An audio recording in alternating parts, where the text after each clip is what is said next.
Hey guys, Hindi साहित्य संगम के इस यूट्यूब चैनल पर आप सभी का बहुत बहुत स्वागत है। पिछली क्लास में हम लोग पढ़े हैं रीतिकाल। रीतिकाल से संबंधित जितने भी प्रश्न थे PYQ उसको सॉल्व कर लिए हैं। आज हम जो पढ़ने वाले हैं वो है रीतिवध। रीतिवध से संबंधित प्रश्नों को पढ़ेंगे, ठीक है। लगभग इससे प्रश्न 50 के करीब में है, तो स्टार्ट करते हैं आज का पहला प्रश्न।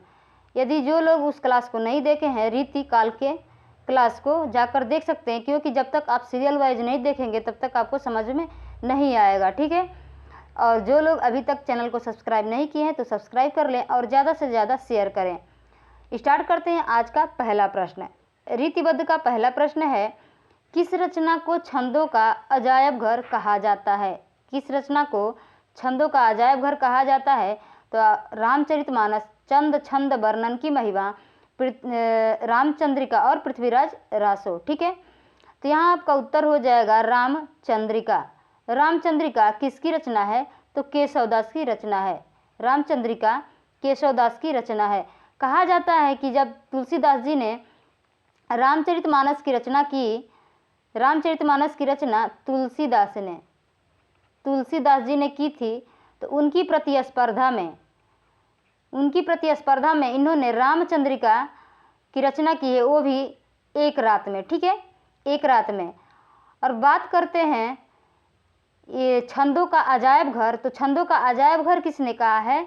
तो रामस्वरूप चतुर्वेदी जी ने। ये प्रश्न पूछा गया है कि रामचंद्रिका के केशवदास की जो रचना है रामचंद्रिका, उसको छंदों का अजायब घर किसने कहा है?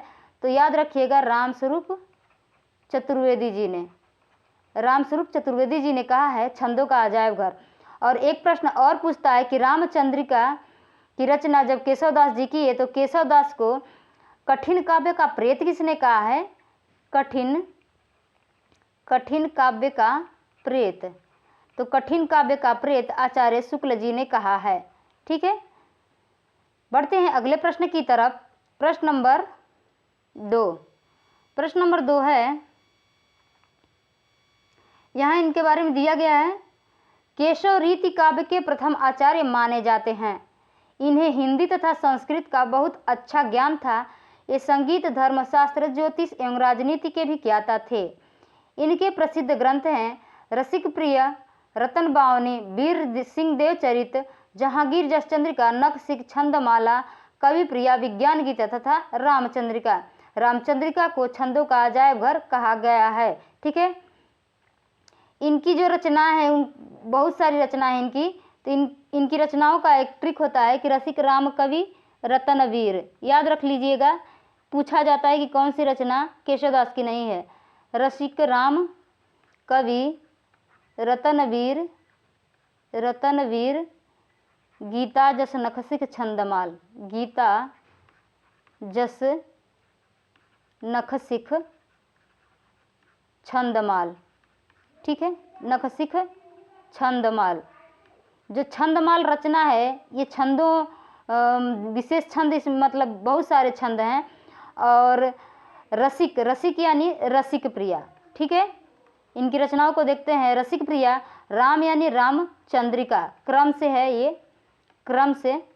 रसिक राम, कवि यानी कवि प्रिया, रतन यानी रतन बावनी, वीर यानी वीर सिंह देवचरित, ठीक है, वीर सिंह देवचरित। गीता यानी विज्ञान गीता, गीता को विज्ञान गीता, ठीक है। गीता जस नखशिख छंदमाल, जस से हो जाएगा जस से जहांगीर जस चंद्रिका, जस से जहांगीर जस चंद्रिका, ठीक है। ये सारी रचनाएं एकदम क्रम से हैं, ठीक है। जहांगीर जस चंद्रिका, उसके बाद से नखशिख, तो नखशिख है ये छंदमाल यानी छंदमाला, ठीक है। तो आप लोग इसको याद कर लीजिएगा ट्रिक से ही कि रसिक, राम, कवि, रतनवीर, गीता जस नखशिख छंदमाल। चलिए बढ़ते हैं आगे। रामचंद्रिका को छंदों का अजायब घर कहा गया है। रसिक प्रिय, कवि प्रिय और छंदमाला रीति ग्रंथ हैं, जिनमें क्रमशः 9 रस, अलंकारों और छंदों का निरूपण किया गया है। रामचंद्रिका में रामकथा का प्रबंधात्मक वर्णन है, जबकि रतन बावनी, वीर सिंह देवचरित और जहांगीर जसचंद्रिका आश्रयदाताओं की प्रशस्ति विषयक है। ये पूछा गया है कि जहांगीर जस चंद्रिका केशवदास ने जो रचना लिखी है किसके आश्रय में रहकर लिखी है, तो जहांगीर के आश्रय में रहकर लिखी है। ठीक है। विज्ञान गीता में आध्यात्मिक विषय को प्रस्तुत किया गया है तथा नक्सिक में परंपरागत उपमानों की सहायता से राधा के विभिन्न अंगों का वर्णन हुआ है। नक्सिक यानी नख से लेकर सिख तक, नख से लेकर सिख तक वर्णन किया गया है। आगे है कि रसिक प्रिया एवं कवि प्रिया। रसिक प्रिया एवं कवि प्रिया में 16 प्रकाश हैं और विज्ञान गीता, वीर सिंहदेव चरित, जहांगीर जस चंद्रिका, रतन बावनीच, रामचंद्रिका प्रबंध काव्य हैं, जबकि रसिक प्रिया, कवि प्रिया तथा नखसिख मुक्तक काव्य हैं। रामचंद्रिका में महाकाव्य की शैली अपनाई गई है। ठीक है। प्रश्न नंबर 2 है कवि प्रिया के रचनाकार बताइए। तो आपको अब बताने में दिक्कत नहीं होगी। कवि प्रिया केशवदास की रचना है। रामचंद्रिका किस कवि की कृति है? तो रामचंद्रिका केशवदास की कृति है। प्रश्न नंबर 4 है किस हिंदी की रसरीति परंपरा का प्रस्थान ग्रंथ है? किसे कहा जाता है रसरीति? तो रसरीति रसिक प्रिया। ठीक है। किसकी रचना है? केशवदास की है। बढ़ते हैं अगले प्रश्न की तरफ। प्रश्न नंबर 5। प्रश्न नंबर 5 है विज्ञान गीता के लेखक कौन है? तो आपका उत्तर हो जाएगा विज्ञान गीता के लेखक है केशवदास। प्रश्न नंबर 6 है विज्ञान गीता की रचना किसने की? तो केशवदास ने की। प्रश्न नंबर 7 है विज्ञान गीता किसकी कृति है? तो केशवदास की कृति है। प्रश्न नंबर 8 है जहांगीर जस चंद्रिका के रचनाकार हैं? तो आपका उत्तर हो जाएगा आचार्य केशवदास। ठीक है। मलिक मोहम्मद जायसी की प्रसिद्ध रचना जो है उसका नाम क्या है? पद्मावत। पद्मावत। और पद्मावत पूछे कि इसका सन क्या है? तो 1540। अक्सर ये पूछा जाता है, याद रखिएगा। प्रश्न नंबर 9 है इनमें से कौन सा ग्रंथ केशव का नहीं है? ठीक है। केशव का नहीं है पूछ रहा है, तो यदि आप लोग याद किए होंगे तो बता सकते हैं रामचंद्रिका है, कवि प्रिया है, विज्ञान गीता है, भाषाभूषण नहीं है। भाषाभूषण बहुत ही प्रसिद्ध रचना है, तो भाषाभूषण किसकी रचना है? तो याद रखिएगा जसवंत सिंह की रचना है। भाषाभूषण जसवंत सिंह की रचना है और ये अलंकार विषय रचना है। ठीक है। ये भी पूछा जाता है कि छंद निरूपक है कि अलंकार निरूपक है कि रस निरूपक है कि सर्वांग निरूपक है, क्योंकि रीतिकाल में ये सबसे बड़ी समस्या है। 4 भागों में रचनाओं को बांटा गया है, रस निरूपक और छंद निरूपक और अलंकार निरूपक और सर्वांग निरूपक। ठीक है। सर्वांग निरूपक। तो याद रखिएगा इसको। ये ऐसे भी पूछ सकता है कि इनमें से कौन सी रचना रस निरूपक नहीं है और इनमें से कौन सी रचना छंद निरूपक नहीं है और इसमें से कौन सी रचना सर्वांग निरूपक है। ठीक है। तो यहाँ पर जो जसवंत सिंह का भाषाभूषण है ये है अलंकार निरूपक। ठीक है। अलंकार निरूपक। जहाँ भूषण शब्द आ जाए लास्ट में समझ लीजिएगा अक्सर अलंकार निरूपक ग्रंथ होता है। ठीक है। भाषाभूषण जसवंत सिंह का ग्रंथ है। यह एक अलंकार विषयक ग्रंथ है। शेष रचनाएं केशवदास की हैं। भाषाभूषण चंद्रालोक शैली में लिखा हुआ 212 दोहों का ग्रंथ है जिसे 5 प्रकाशों में विभक्त कर प्रस्तुत किया गया है। प्रश्न नंबर 10 है भाषा बोल न जानई जिनके कुल के दास। यह कथन किस कवि का है? तो यह कथन है कविकुल केशवदास। लास्ट में है केशवदास की रचना है। भाषा बोल न जानई जिनके कुल के दास, ये केशवदास की रचना है। ठीक है। पंक्ति है। प्रश्न नंबर 11 है, देखिए यहाँ दिया गया है कि भाषा बोल न जानई जिनके कुल के दास, ते ही भाषा कविता करी जड़मति केशव दास। तो इन पंक्तियों का संबंध केशवदास से है, जिसके माध्यम से यह व्यक्त करते हैं कि उनके परिवार में बोलचाल की भाषा संस्कृत ही प्रयुक्त होती है, लेकिन लोक भाषा हिंदी में तो कोई बातचीत तक नहीं करता है। उसी लोक भाषा में केशवदास कविता की रचना करते हैं। प्रश्न नंबर 11 है हिंदी साहित्य में निम्नलिखित पंक्तियाँ किसके द्वारा लिखी गई हैं? यद्यपि सुजाति सुलक्षणी सुवर्ण सरस सुवृत्त भीषण भूषण बिनु न विराजई कविता बनिता मित्त। तो आपका उत्तर हो जाएगा आचार्य केशवदास। ठीक है। यहाँ पर भूषण देख करके अक्सर लोग कवि भूषण को समझ जाते हैं और भूषण की रचना मानते हैं, लेकिन ये भूषण की रचना नहीं है, ये केशवदास की रचना है। ठीक है। यद्यपि सुजाति सुलक्षणी सुवर्ण सरस सुवृत्त भूषण बिनु न विराजई कविता वनिता मित्र। ठीक है, प्रस्तुत पंक्तियां केशवदास जी की हैं। उन्होंने काव्य में अलंकारों को प्रतिपादित करते हुए ये पंक्तियां प्रस्तुत की हैं। प्रश्न नंबर 12 है, यद्यपि सुजाति सुलक्षणी सुवर्ण सरस सुवृत्त भूषण बिनुन विराजई कविता वनिता मित्र। तो ये रचना है केशवदास की। देखिए कितनी बार ये पूछा गया है, पीजीटी में, टीजीटी में, सब में पूछा गया है। ठीक है, प्रश्न नंबर 13 है, भूषण बिनुन विराजई कविता वनिता मित्र, यह कथन किसका है? तो आपका उत्तर हो जाएगा आचार्य केशवदास। प्रश्न नंबर 14 है, आचार्य भिखारी दास कृत प्रमुख काव्य शास्त्रीय ग्रंथ क्या है? तो आपका उत्तर हो जाएगा काव्य प्रकाश, काव्य निर्णय, काव्यांग प्रकाश, रस सारांश। तो आपका उत्तर हो जाएगा काव्य निर्णय। काव्य निर्णय आचार्य भिखारी दास का है और रस सारांश भी है। तो यहाँ आपका दोनों उत्तर हो जाएगा बी और डी। ठीक है, भिखारी दास रीतिकाल के रीतिबद्ध धारा के श्रेष्ठ हिंदी कवि थे। इनका जन्म प्रतापगढ़ के निकट टेउंगा में तथा मृत्यु बिहार में आरा के निकट भभुआ नामक स्थान पर हुई थी। ये प्रतापगढ़ नरेश के भाई हिंदुपति सिंह के आश्रय में रहे। ये प्रश्न पूछा गया है कि भिखारी दास किनके आश्रय में रहे? तो याद रखिएगा प्रतापगढ़ नरेश के भाई, प्रतापगढ़ नरेश के भाई जो थे हिंदुपति सिंह, इनके आश्रम में रहे। ये नाम याद रखिएगा हिंदुपति सिंह का। काव्य शास्त्र पर कई ग्रंथ लिखे जिनमें काव्य निर्णय श्रेष्ठ है। भिखारी दास द्वारा लिखी गई अन्य रचनाएं हैं रस सारांश, श्रृंगार निर्णय, छंदोड़ पिंगल, अमरकोश या शब्द नाम प्रकाश, विष्णु पुराण भाषा और शतरंज शतिका। रस सारांश में नायक नायिका भेद तथा श्रृंगार निर्णय में श्रृंगारिक वर्णन है, अतः विकल्प में 2 उत्तर बी और डी सही है। बढ़ते हैं अगले प्रश्न की तरफ। अगला प्रश्न है 15 नंबर, निम्नलिखित में से कौन सी रचना भिखारी दास की नहीं है? तो आपका उत्तर हो जाएगा रस सारांश है, काव्य निर्णय है, श्रृंगार निर्णय है, लेकिन भाषा भूषण नहीं है। भाषा भूषण किसकी रचना है? अभी ऊपर आप लोग देखे हैं, महाराजा जसवंत सिंह की रचना है। महाराजा जसवंत सिंह की रचना है भाषा भूषण। ठीक है, प्रश्न नंबर 16, इनमें से कौन रीतिबद्ध कवि हैं? तो आपका उत्तर हो जाएगा भिखारी दास। भिखारी दास रीतिबद्ध कवि हैं। घनानंद रीति मुक्त कवि हैं। ठीक है, प्रश्न नंबर 17 है, शतरंज शतिका कृति के रचनाकार कौन है? तो शतरंज शतिका कृति के रचनाकार हैं भिखारी दास। ठीक है, प्रश्न नंबर 18 है, भिखारी दास की रचना है, कौन सी है भिखारी दास की रचना? काव्य निर्णय, काव्य सिंधु, चिंतामणि, रस विवेक। आपका उत्तर हो जाएगा काव्य निर्णय। ठीक है, काव्य निर्णय। चिंतामणि कोई रचना नहीं है, चिंतामणि रचनाकार का नाम है। प्रश्न नंबर 19 है, निम्नलिखित में से कौन सा कथन असत्य है?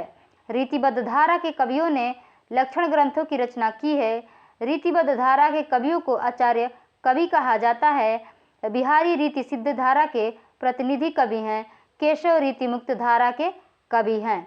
तो यहाँ पर आपका उत्तर हो जाएगा ऑप्शन डी, केशव रीति मुक्त धारा के कवि नहीं है बल्कि रीतिबद्ध धारा के कवि हैं। याद रखिएगा, केशव रीतिबद्ध धारा के कवि हैं। ठीक है, केशव रीतिबद्ध धारा के प्रमुख कवि हैं, अतः स्पष्ट है कि उपयुक्त विकल्प में डी असत्य है। रीतिबद्ध धारा के कवियों ने अलंकार, नायिका भेद आदि के लक्षण बताकर उनके उदाहरण स्वरूप काव्य रचा है, जैसे केशव, पद्माकर, मतिराम आदि। वस्तुतः यह मूलतः कवि हैं।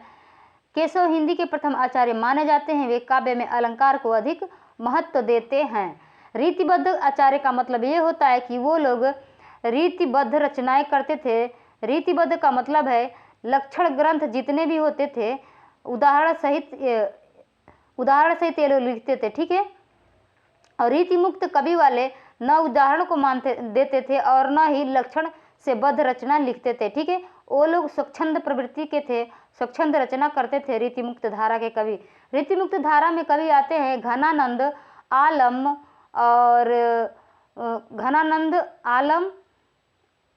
और बोधा। ये तीनों लोग हैं, तीनों लोग रीति मुक्त धारा के कवि में आते हैं। ठीक है, चलिए बढ़ते हैं अगले प्रश्न की तरफ। प्रश्न नंबर 20। प्रश्न नंबर 20 है, भूषण को कवि भूषण की उपाधि किसने प्रदान की थी? ये भी प्रश्न कई बार पूछा जाता है। तो यहाँ आपका उत्तर हो जाएगा सोलंकी राजा रुद्र। राजा रुद्र ने इनको भूषण की उपाधि दी थी। भूषण हिंदी रीतिकाल के अंतर्गत उसकी परंपरा का अनुसरण करते हुए वीर काव्य तथा वीर रस की रचना करने वाले प्रसिद्ध कवि हैं। इनका वास्तविक नाम क्या था? इनका वास्तविक नाम घनश्याम था। चित्रकूटपति हृदयराम के पुत्र रुद्र सोलंकी ने इन्हें भूषण की उपाधि से विभूषित किया था। भूषण 1627 से 1680 ईस्वी तक महाराजा शिवाजी के आश्रम में रहे। इनके छत्रसाल बुंदेला के आश्रम में रहने का भी उल्लेख मिलता है। ये रीतिकाल के रीतिबद्ध काव्यधारा के कवि हैं। शिवराज भूषण शिवा बावनी और छत्रसाल दशक नामक 3 ग्रंथ इनके लिखे 6 ग्रंथों में से उपलब्ध हैं। ठीक है, यहाँ छत्रसाल से याद आता है कि इन्होंने एक बार इनकी पालकी को, जिस पर ये बैठे थे, कंधा लगाया था, तो इन्होंने एक दोहा, एक पंक्ति बोली थी कि शिवा को बखानू की बखानू छत्रसाल को। ठीक है, शिवाजी के आश्रय में भी ये रहते थे और छत्रसाल भी इनके प्रिय थे, तो वही कह रहे हैं कि शिवा को बखानू की बखानू छत्रसाल को। तो ये दे करके ये पंक्ति पूछी जाती है कि ये पंक्ति किसने कही है, तो याद रखिएगा कवि भूषण ने की है। ठीक है, वीर रस ज़्यादा इनकी रचनाओं में मिलता है भूषण की। ठीक है, प्रश्न नंबर 21 है, शिवराज भूषण के रचयिता कवि कौन है? तो आपका उत्तर हो जाएगा कवि भूषण। ठीक है, प्रश्न नंबर 22 है, शिवा बावनी के रचनाकार हैं। शिवा बावनी के रचनाकार हैं कवि भूषण। ठीक है, प्रश्न नंबर 23 है, रीतिकाल के उस कवि का नाम बताइए जिसने वीर रस में कविता लिखी है। तो अभी हम चर्चा किए हैं कि भूषण की कविताओं में वीर रस दिखता है। ठीक है, रीतिकाल का वह कौन सा कवि है जिनकी कविताओं में, जिनकी रचनाओं में वीर रस की प्रधानता रहती है? तो आपका उत्तर हो जाएगा भूषण। ठीक है, प्रश्न नंबर 24 है, रीतिकाल का कौन सा कवि वीर रस की काव्य रचना के लिए प्रसिद्ध है? तो उत्तर हो जाएगा आपका कवि भूषण। ठीक है, प्रश्न नंबर 24 के बाद प्रश्न नंबर 25। प्रश्न नंबर 25 है, भूषण 2 राजाओं के दरबारी कवि थे, इनमें से पहले थे शिवाजी और दूसरे कौन थे? तो अभी हम एक पंक्ति बोले हैं कि शिवा को बखानू की बखानू छत्रसाल को, शिवाजी के बाद एक और थे छत्रसाल। ठीक है, इन दोनों राजाओं के दरबार में ये रहते थे। प्रश्न नंबर 26 है, भूषण रीतिकाल की किस काव्यधारा के कवि हैं? तो आपका उत्तर हो जाएगा रीतिबद्ध काव्यधारा के कवि हैं। रीति सिद्ध काव्यधारा के कवि जो प्रमुख कवि हैं, प्रतिनिधि कवि हैं, वो बिहारी हैं। ठीक है, और रीति मुक्त काव्यधारा में घनानंद आ जाते हैं, आश्रयवादी काव्यधारा है ही नहीं। प्रश्न नंबर 27 है, भूषण का वास्तविक नाम क्या है? भूषण का वास्तविक नाम था, क्या था? घनश्याम। ठीक है, भूषण का वास्तविक नाम घनश्याम था। Option A is right answer. प्रश्न नंबर 28 है, महाकवि भूषण की रचना है, कौन सी रचना है महाकवि भूषण की? रेणुका, चिदंबरा, दीपशिखा, छत्रसाल दशक। आपका उत्तर हो जाएगा छत्रसाल दशक। ठीक है, चिदंबरा किसकी रचना है? चिदंबरा पर ज्ञानपीठ भी मिला है, ये रचना है पंत की। ठीक है, छायावादी रचना है। और रेणुका, हुंकार, रसवंती, ये किसकी रचना है? आप लोग कमेंट बॉक्स में बताइएगा। ठीक है, और दीपशिखा किसकी रचना है? महादेवी वर्मा की, महादेवी वर्मा की। रेणुका, हुंकार, रसवंती, ये सब रचना है, उसके कवि कौन है बताइएगा। प्रश्न नंबर 29 है, शिवराज भूषण ग्रंथ में किसका विवेचन मिलता है? तो शिवराज भूषण में अलंकार का विवेचन मिलता है। अलंकार निरूपण ग्रंथ है शिवराज भूषण। जिस रचना में लास्ट में भूषण शब्द दिखे तो लगभग अलंकार निरूपक ही होता है। ठीक है, शिवराज भूषण भूषण के आचार्यत्व को सिद्ध करने वाला एक अलंकार ग्रंथ है और एक सुसंबद्ध योजना के साथ लिखा गया है। इसका एक भूमिका भाग है जिसके प्रारंभ में गणेश, शक्ति और सूर्य की वंदना है। प्रारंभ में गणेश, शक्ति और सूर्य की वंदना है। ठीक है, ये भी पूछ सकता है। अलंकार निरूपण वाले भाग में पहले दोहों में अलंकारों के लक्षण दिए गए हैं, फिर कविता, सवैया, छप्पे अथवा दोहे में उसके उदाहरण प्रस्तुत किए गए हैं। ये उदाहरण शिवाजी के जीवन की घटनाओं से संबंधित हैं। आलोचकों ने भूषण के अलंकार विवेचन में अनेक प्रकार के दोष निकाले। शिवराज भूषण में भूषण ने 105 अलंकार दिए हैं। ये प्रश्न टीजीटी में पूछा गया प्रश्न है कि शिवराज भूषण ने जो शिवराज भूषण की रचना की थी, तो शिवराज भूषण में कितने अलंकारों का वर्णन किया गया है, कितने अलंकार दिए गए हैं? तो आपका उत्तर हो जाएगा 105। ठीक है, बहुत ही इंपॉर्टेंट है। और कहीं कहीं एक अलंकार के एक से अधिक उदाहरण मिलते हैं। कुछ अलंकारों जैसे उपमा, उत्प्रेक्षा, प्रदीप, अतिशयोक्ति एवं अपहनुति के भेदों की ओर भी इन्होंने पूरा ध्यान दिया है। ठीक है। प्रश्न नंबर 30 है, भूषण के ग्रंथों में अलंकार निरूपक है। अलंकार निरूपक ग्रंथ कौन है? तो जहाँ भूषण दिखे वहाँ पर आप लोग ट्रिक लगा दीजिए, शिवराज भूषण। ठीक है। प्रश्न नंबर 31 है, रामचंद्र शुक्ल ने अपने हिंदी साहित्य का इतिहास ग्रंथ में इनमें से किस कवि को हिंदू जाति का प्रतिनिधि कवि कहा है? तो आपका उत्तर हो जाएगा कवि भूषण को इन्होंने हिंदू जाति का प्रतिनिधि कवि कहा है। आचार्य रामचंद्र शुक्ल ने अपने हिंदी साहित्य का इतिहास ग्रंथ में लिखा है कि शिवाजी और छत्रसाल की वीरता के वर्णनों को कोई कवियों की झूठी खुशामद नहीं कह सकता। वे आश्रयदाताओं की प्रशंसा की प्रथा के अनुसरण मात्र नहीं है। इन दो वीरों का जिस उत्साह के साथ सारी हिंदू जनता स्मरण करती है, उसी की व्यंजना भूषण ने की है। वे हिंदू जाति के प्रतिनिधि कवि हैं। ठीक है। प्रश्न नंबर 32 है, गंग कवि का जन्म स्थान कहाँ है? तो गंग कवि का जन्म स्थान इटावा है। ठीक है। एक और प्रश्न यहाँ पे आता है, ये भी पूछा जाता है कि देव का जन्म स्थान कहाँ है?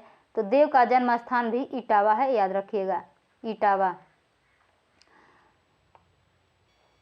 गंग 1538 से लेकर 1626 जिनकी समय सीमा है, रीतिकाल काव्य परंपरा के प्रथम कवि थे। ठीक है। ये इटावा जिले के एकनार गांव के निवासी थे। इनका मूल नाम गंगाधर था, ये भी याद रखिएगा, गंगाधर। गंग के मुख्य ग्रंथ हैं गंग पदावली, गंग पचीसी, गंग रत्नावली। गंग जाति के ब्राह्मण थे तथा अकबर के दरबारी कवि थे। इसके अतिरिक्त रहीम, बीरबल, मान सिंह तथा टोडरमल के भी प्रिय थे। कहा जाता है कि अपनी स्पष्टवादिता के कारण ये जहांगीर के कोपभाजन का शिकार हुए और उसने इन्हें हाथी से कुचलवा दिया। ठीक है। क्योंकि इन्होंने एक पंक्ति कही थी कि कबहू न भड़ुआ रण चढ़े, कबहू न बाजे वीर। बस उसी को लेकर इन्होंने, ये जो जहांगीर है, इनको मृत्यु दंड दिया, हाथी से कुचलवा दिया। ठीक है। भिखारीदास जी ने इनके विषय में कहा है, तुलसी गंग दोऊ भय सुकविन के सरदार। ये भी प्रश्न पूछा गया है कि तुलसी गंग दोऊ भय सुकविन के सरदार, ये भिखारीदास की रचना है, भिखारीदास की पंक्ति है, न कि तुलसीदास जी की। ठीक है। तुलसी गंग दोऊ भय सुकविन के सरदार उक्ति के रचनाकार कौन है? तो आपका उत्तर हो जाएगा भिखारीदास। इनकी एक रचना है काव्य निर्णय, बहुत ही प्रसिद्ध रचना है काव्य निर्णय। ठीक है। प्रश्न नंबर 34 है, नैन नचाई कहो मुस्काई लला फिर अयो खेलन होरी। पंक्ति के कवि कौन है? तो यहाँ आपका उत्तर हो जाएगा पद्माकर। ठीक है। पद्माकर। अक्सर उन्होंने होरी शब्द लगाया है अपनी पंक्तियों में, इससे याद रख लीजिएगा। जहाँ होरी है पद्माकर की रचना हो जाएगी। नैन नचाई कहो मुस्काई लला फिर अयो खेलन होरी। प्रस्तुत पंक्ति पद्माकर की है। यह होली विषयक सवैया है। पद्माकर का जन्म संवत 1880 में बांदा में हुआ था। इनके पिता का नाम मोहनलाल भट्ट था। पद्माकर को रीतिकाल के कवियों में श्रेष्ठ स्थान प्राप्त है। कविराज शिरोमणि की पदवी और अच्छी जागीर मिली। अंतिम समय निकट जानकर पद्माकर जी कानपुर गंगा तट चले आए और वहीं अपने आजीवन के शेष 7 वर्ष पूरे किए। अपनी प्रसिद्ध रचना गंगा लहरी इन्होंने इसी समय के बीच रची थी। पद्माकर का जगत विनोद काव्य रसिकों और अभ्यासियों दोनों का कंठहार रहा है। 2 रचनाएं यहाँ पर देखने को मिली, गंगा लहरी और जगत विनोद। ये जगत विनोद और गंगा लहरी किसकी रचना है? तो पद्माकर की रचना है। ठीक है। प्रश्न नंबर 35 है, नैन नचाई कहो मुस्काई लला फिर आयो खेलन होरी। ये पंक्तियां किसकी है? तो ये पंक्तियां पद्माकर की हैं। Option C is right answer. प्रश्न नंबर 36 है, गंगा लहरी किसकी रचना है? तो गंगा लहरी पद्माकर की रचना है। Option B is right answer. Padmakar द्वारा रचित 7 मौलिक ग्रंथ मिलते हैं। वो 7 मौलिक ग्रंथ कौन कौन से हैं? हिम्मत बहादुर बिरुदावली, पद्माभरण, जगत विनोद, प्रबोध 50, गंग लहरी, प्रतापशाही बिरुदावली, कली 25। कहा जाता है कि वाल्मीकि रामायण, हितोपदेश आदि संस्कृत ग्रंथों का अनुवाद भी इन्होंने किया था। मौलिक ग्रंथों में पद्माभरण और जगत विनोद ही रीति ग्रंथ हैं। इसको याद रखिएगा, बार बार पूछा जाता है पद्माभरण और जगत विनोद। प्रश्न नंबर 37 है, प्रबोध 50 ग्रंथ के रचयिता कौन है? प्रबोध 50 ग्रंथ के रचयिता हैं पद्माकर। प्रश्न नंबर 38। प्रश्न नंबर 38 है, पद्माकर द्वारा रचित अलंकार ग्रंथ कौन सा है? तो अलंकार ग्रंथ कौन सा है पद्माकर का? तो पद्माभरण है। भरण शब्द आ जाए तो भी अलंकार होता है और भूषण शब्द आ जाए तो भी अलंकार होता है। अब यहाँ दिया है भाषा भूषण, ये भी अलंकार ग्रंथ है, लेकिन ये भाषा भूषण किसकी रचना है? जसवंत सिंह की रचना है। जसवंत सिंह की रचना है। ठीक है। पद्माभरण और जगत विनोद पद्माकर के रीति ग्रंथ हैं। इन रीति ग्रंथों में क्रमशः अलंकार और नवरस विवेचन किया गया है। इन रीति ग्रंथों में क्रमशः अलंकार और नवरस विवेचन किया गया है। पद्माभरण 1810 ईस्वी में रचा गया बताया जाता है। जगत विनोद की रचना 1803 और 1821 ईस्वी के बीच महाराज जगत सिंह के आश्रय में उनकी आज्ञा से हुई। जगत सिंह के आश्रय में। ठीक है। प्रश्न नंबर 39 है, काव्य रसायन किसकी रचना है? तो काव्य रसायन देव की रचना है। ठीक है, देव की रचना है। देव कवि का जन्म 1673 ईस्वी में इटावा जिले के घौसरिया ब्राह्मण परिवार में हुआ था। अपने जीवन काल में अनेक राजाओं, नवाबों तथा रईसों के आश्रय में रहे। इनमें प्रमुख थे आजम शाह फफूद, रियासत के राजा कुशल सिंह, सेठ भोगीलाल, इटावा के निकटवर्ती इयोड़िया खेरा के राजा उद्योत सिंह, दिल्ली के रईस पातीराम के पुत्र सुजान मणि, पिहानी के अधिपति अली अकबर खां। इनकी मृत्यु 1767 ईस्वी के लगभग हुई। देव की प्रमुख रचनाएं हैं काव्य रसायन, भाव विलास, अष्टयाम, भवानी विलास, सुजान विनोद, प्रेम तरंग, रस रत्नाकर, कुशल विलास, देव चरित्र, प्रेमचंद्रिका, जाति विलास, रस विलास, सुख सागर तरंग, वृक्ष विलास, पावस विलास, ब्रह्म दर्शन 25, तत्व दर्शन 25, आत्मदर्शन 25, जगत दर्शन 25, रसानंद लहरी, प्रेम दीपिका, नख सिख और प्रेम दर्शन। ठीक है। इनमें जो सबसे प्रसिद्ध रचनाएं जो बार बार पूछी जाती है वो पूछी जाती है काव्य रसायन और भाव विलास। ठीक है। सोमनाथ अथवा शशिनाथ ने रस पीयूष निधि, श्रृंगार विलास, कृष्ण लीलावती, पंचाध्यायी, सुजान विलास और माधव विनोद नामक ग्रंथों की रचना की। माना जाता है कि देव ने भाव विलास की रचना 16 वर्ष की अवस्था में की थी। ठीक है। प्रश्न नंबर 40 है, देव किस जिले के थे? तो देव इटावा जिले के रहने वाले थे। ठीक है, इटावा जिला। प्रश्न नंबर 41 है, सुजान विनोद के रचनाकार कौन है? तो सुजान विनोद के रचनाकार हैं आचार्य देव। प्रश्न नंबर 42 है, जाति विलास के रचयिता कौन है? तो जाति विलास, भाव विलास, भवानी विलास, ये सब रचनाएं आचार्य देव की हैं। प्रश्न नंबर 43 है, अष्टयाम किसकी रचना है? अष्टयाम की भी रचना देव ने ही की है। अष्टयाम की रचना कई लोगों की है। प्रश्न नंबर 44 है, रीतिबद्ध कवि देव हैं। रीतिबद्ध कवि देव हैं। अलंकारवादी, रीतिवादी, वक्रोक्तिवादी और रसवादी। तो रीतिबद्ध कवि देव जो हैं रसवादी कवि हैं। Option D is right answer. रसवादी विवेचना एक शास्त्रीय विवेचना थी जिसकी अभिव्यक्ति हिंदी के अनेक कवियों में पाई जाती है। देव, मतिराम, घनानंद ठाकुर आदि कवियों की रचनाएं इसी कड़ी में हैं। प्रश्न नंबर 45 है, देव किस प्रकार के कवि हैं? तो देव रसवादी कवि हैं। देव रसवादी कवि हैं। प्रश्न नंबर 46, भूलि कहत नवरस कवि सकल मूल श्रृंगार। भूलि कहत नवरस कवि सकल मूल श्रृंगार, यह उक्ति किस आचार्य की है? तो यह उक्ति जो है आचार्य देव की है। भूलि कहत नवरस कवि सकल मूल श्रृंगार, यह उक्ति आचार्य देव की है। कवि ने अपने ग्रंथों में श्रृंगार का वर्णन अत्यंत प्रभावोत्पादक ढंग से किया है। देव ने संयोगानुभूति की अभिव्यंजना करते हुए नायक एवं नायिका के पारस्परिक मिलन का निरूपण अत्यंत गंभीरता और तीव्रता के साथ किया है। प्रश्न नंबर 47। प्रश्न नंबर 47 है, अमिय हलाहल मद भरे श्वेत साम रतनार, जियत मरत झुक झुकी परत, जय चितवत एक बार।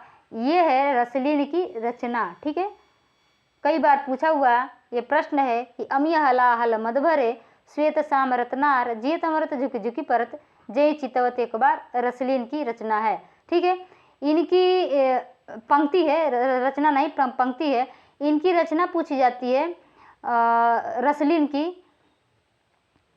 उपयुक्त दोहा रसलीन का है, किंतु भ्रमवश कुछ लोग इस दोहे को बिहारी का दोहा मान लेते हैं।